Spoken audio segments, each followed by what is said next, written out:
पहले बुलेटिन में बात करेंगे अमरावती की, जहां पर एनआईए की कार्रवाई तेज हो गई है और जो भी लोग हत्या से जुड़े हुए हैं उनके तार कहां तक जुड़े हुए हैं इसकी जांच करने के लिए एनआईए की टीम छापा मार रही है। करीब 1 दर्जन से ज्यादा जगह जहां पर अंजलि छापा मारा गया है। बिल्कुल बिल्कुल मृदुल, और अब तक 13 जगहों पर यह छापेमारी की जा चुकी है। चाकू, मोबाइल और भी हथियार एक के बाद एक बरामद किए जा रहे हैं और साथ ही साथ भड़काऊ पैम्पलेट और साहित्य भी मिला है।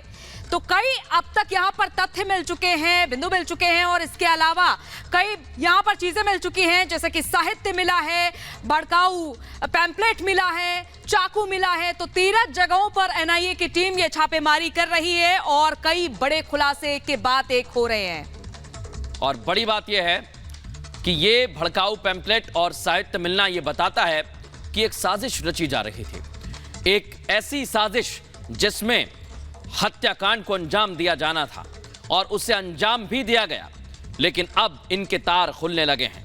कहां तक इनके तार जुड़े हुए हैं इस बात की भी जानकारी एनआईए को लग सकती है। बहुत संभव है क्योंकि जो जगह सामने आई है, जहां पर चाकू मिला है, साहित्य मिला है, यहां से एनआईए बड़ा खुलासा भी कर सकती है। तो बिल्कुल जांच पड़ताल जारी है और एक और ये बड़ी खबर इस बीच सामने आ रही है।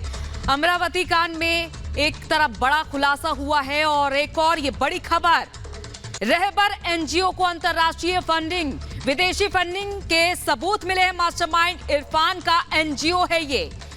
तो एनजीओ के बारे में भी यहां पर जानकारी मिल रही है। जब एनआईए की टीम अलग अलग जगहों पर छापेमारी कर रही है, साहित्य मिला है, भड़काऊ पैम्पलेट मिला है, यानी कि एक बड़ी साजिश की आशंका जताई जा रही है। कहां से तार जुड़े हुए देखे, रहबर एनजीओ को अंतरराष्ट्रीय फंडिंग हो रही थी। ये एनजीओ विदेशी फंडिंग के यहां पर सबूत मिले हैं।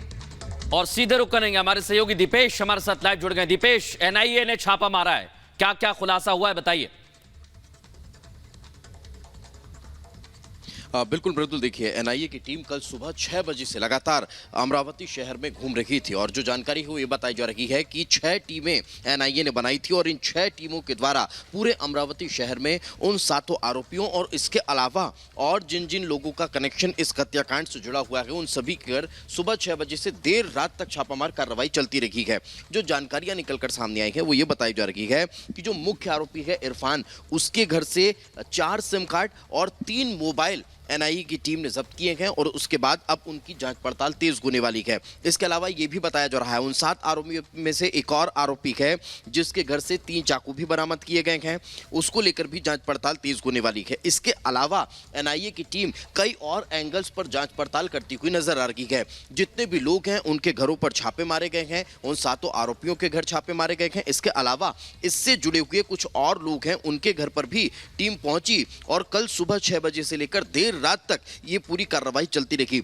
कल सुबह इस पूरे हत्याकांड के मसले को लेकर सुहेल नदवी को भी अब एनआईए की टीम ने हिरासत में लिया था और नागपुरी गेट थाने में उससे भी पूछताछ हुई। जो जानकारी है वो ये बताई जा रही है कि पूछताछ में उससे बहुत ज्यादा कुछ निकलकर सामने आया नहीं, लेकिन अभी भी लगातार एनआईए की टीम नजर बनाए हुए है और पूरे मसले को समझने की कोशिश कर रही है कि कहां किस तरह से इसके तार जुड़ते हुए दिखाई दे रहे हैं और कैसे इस पूरे मसले को लेकर अब जो जानकारियां जुटाई गई, कहां से फंडिंग हुई, कहां से इस पूरे लिंक को बनाया गया, उन सब मसलों को लेकर एनआईए की टीम जांच पड़ताल करती हुई दिखाई दे रही है। जी मृदुल।